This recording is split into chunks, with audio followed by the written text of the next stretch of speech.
ہوا گلے ملتے ہوئے اور کھانسی نزلے زکام والے کو نماز میں کھڑا ہوا دیکھا، نماز یہاں سے چھوڑ کر مسجد سے اس کو میں باہر نکال کر پھر نماز پڑھاؤں گا ورنہ نماز نہیں پڑھاؤں گا۔ آپ لوگ احتیاط ہی نہیں کر رہے ہیں، الزام ہمیں دیتے ہیں، ڈاکٹروں کو دیتے ہیں، ڈاکٹر اپنی جان جو ہے نا ان کی عذاب میں آئی ہوئی ہے، مر رہے ہیں ڈاکٹر، ان کو وینٹیلیٹر نہیں مل رہے ہیں۔ آپ لوگوں نے کھیل بنایا ہوا ہے کرونا کو۔ بھائی یہ کرونا ختم ہونے والی چیز نہیں ہے، 5 سال تک ختم نہیں ہوگا، یہ آپ کو میں بتا دوں، لکھ کر دے رہا ہوں میں آپ کو، یہ چلے گا ایسا ہی۔ جب آپ سبزی کی دکان پر جا سکتے ہیں، آپ سپر مارکیٹ جا سکتے ہیں، مسجد بھی آئیں، جمعہ پڑھیں، نماز پڑھیں، ڈسٹینس ختم کریں، نماز کے فوراً بعد ڈسٹینس پیدا کر لیں۔ سنت نفل پڑھنی ہے پیچھے چلے جائیں، جگہ بدل لیں، اسی جگہ پر نماز نہ پڑھیں دوبارہ۔ یہ ایک کام تو یہ کریں، ہاتھ نہ ملائیں،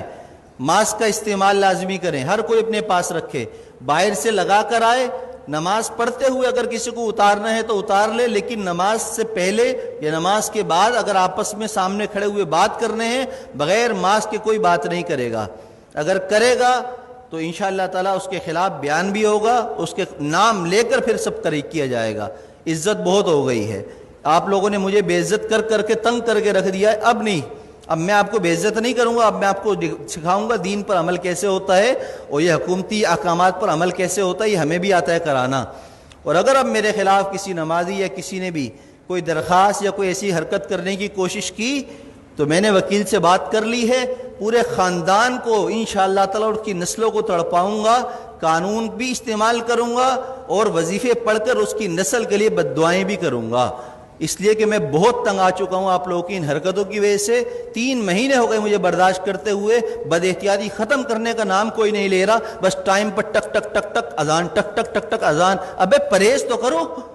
جو ڈاکٹر کہہ رہے ہیں وہ تو کرو، جو علماء کہہ رہے ہیں وہ تو کرو، اپنے باپ کی بات مانتے نہیں ہو، مولویوں پر انگلی اٹھاتے ہو، شرم نہیں ہے تم لوگوں کے اندر۔ میں نے کہا تھا، ہمارے نائب امام صاحب نے ایک جمعے کو رمضان میں نہیں تھا، تھوڑی سی رکعت لمبی کر دی تو پیچھے 2 لوگوں نے کہا کہ آپ کو نماز پڑھانی ہے، اتنی لمبی نماز پڑھا دی، شرم نام کی چیز نہیں ہے، امام کو ایسے کہتے ہو؟ پورا زندگی جس نے قرآن پڑھنے میں، علم حاصل کرنے میں لگا دی، تمہاری نماز پڑھاتا ہے، اس کو تم کہتے ہو نماز پڑھانی نہیں آتی؟ تمہیں تو طہارت اور غسل نہیں آتا، کیسے پیشاب کرنے کے بعد قطرے پاک کرتے ہیں اس کا طریقہ تمہیں نہیں آتا، پانی نہ ہو تو تم مولویوں کو سکھاتے ہو، اماموں کو سکھاتے ہو۔ خدا کے لیے ہاتھ جوڑ کر میں کہہ رہا ہوں، میں وزیر اعلیٰ نہیں ہوں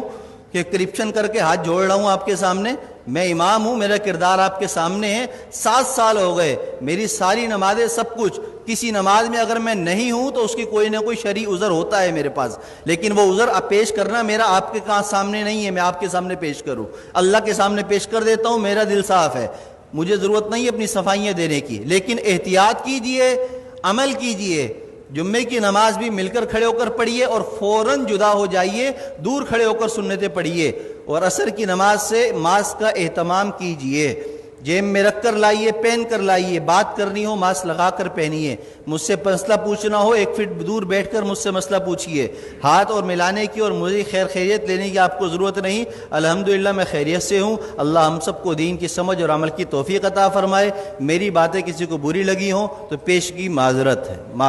معذرت، جزاک اللہ خیر۔